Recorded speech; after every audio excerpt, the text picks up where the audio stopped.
In an emergency, one call can bring help to the most remote locations and hope to the most desperate victims. I'm William Shatner. Tonight on Rescue 911, true stories of heroes who risk everything to save people in danger. On a chilly autumn day in Elkhart, Indiana, 19-year-old Paulette Whitner was driving her mother Sheila to their second jobs. Stunt people have helped us reconstruct their story. Paulette had only had her learner's permit for a month. She was still getting used to handling her mother's oversized wagon and its automatic transmission. I was doing okay until she started talking about you gotta drive with one foot. I always drove with 2 feet. I can't help it. It's a habit. Near the six-span bridge, 24-year-old Todd Brill happened to be looking out the window of his mother's house. I was standing in the living room. My mom and her boyfriend were standing in the kitchen talking. When I was trying to drive with 1 foot, I messed up and I hit the accelerator.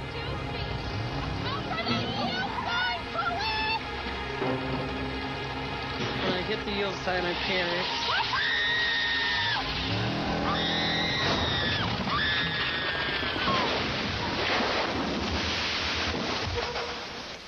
The heavy car had flipped over in midair and landed upside down in the St. Joseph River. There was a real fear there. You knew somebody had to be in that car. Todd's mother, Nancy Brill, immediately dialed 911.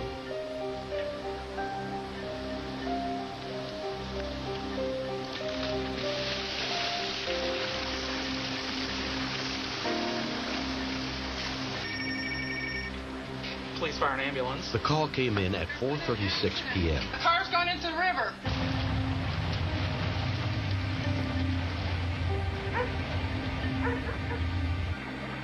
The tremendous pressure of the water made it almost impossible to get the car doors open.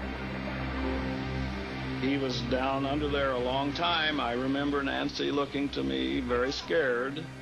And I said, he'll be all right. But he was underwater longer than I thought he should have been. I got a big lump in my stomach. That truck could have slid in that river. There's a strong current there. Todd could have got trapped in the car.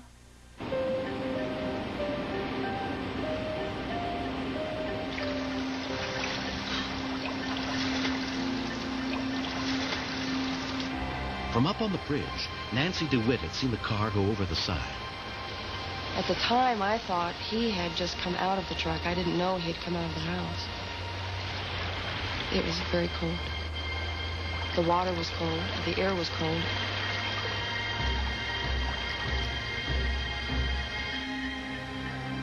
It was dark down there. You couldn't see nothing. There's no finding anything. No door handles, you couldn't find them. Couldn't find windows, things, nothing. We figured if we was going down, we was going to go together, so we held hands and figured when they got us either out, dead or alive, we'd be together still. I couldn't see anything, so I started feeling around. The only thing I was thinking of was, what if I can't get the people out of there? Felt around and grabbed what felt like a coat, and I just started pulling.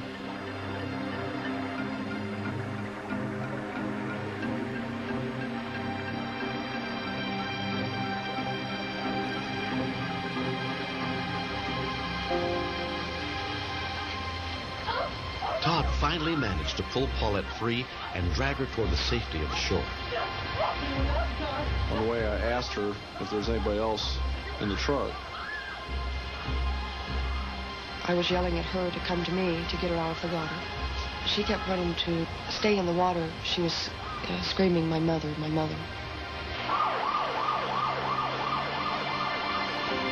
Paulette was safe, but her mother was still trapped in the car, and time was running out.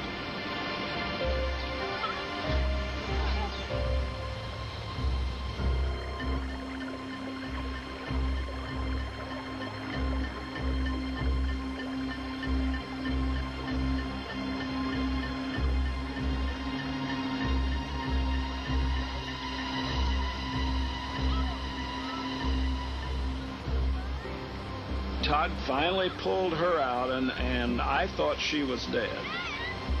She appeared, I told Nancy, I said, that woman's dead. When I seen him pull her up, You know, I didn't know if she was alive or dead or what. So I said, look, I done killed my mom and all this. I'm screaming.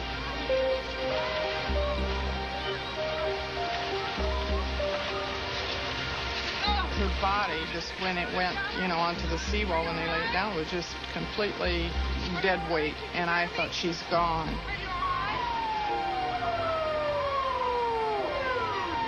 When the paramedics arrived, Sheila was conscious, but having some trouble breathing. I kept screaming that she had the asthma, she needed to get out, she needed to breathe, she needed air. I was sitting there screaming hysterically, and they're trying to calm me down. Ma'am, can you hear me? We had two of them in the water that just got them out. Don't know how long they've been under. Todd was standing there in his wet clothes, and it was very cold at this time of year, and he was just shaking and just kind of staring over the whole scene. Looked to be kind of in a shocked state.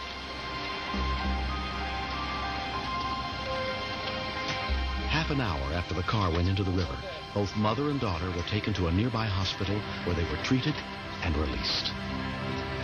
I went to Todd and I said, Todd, I'll always want you on my team. And those two women would have absolutely drowned if it hadn't been for Todd Brill. You know, you can think how you're going to react, but you never know until it happens. You know, I couldn't have said that I would have reacted this way when it happened.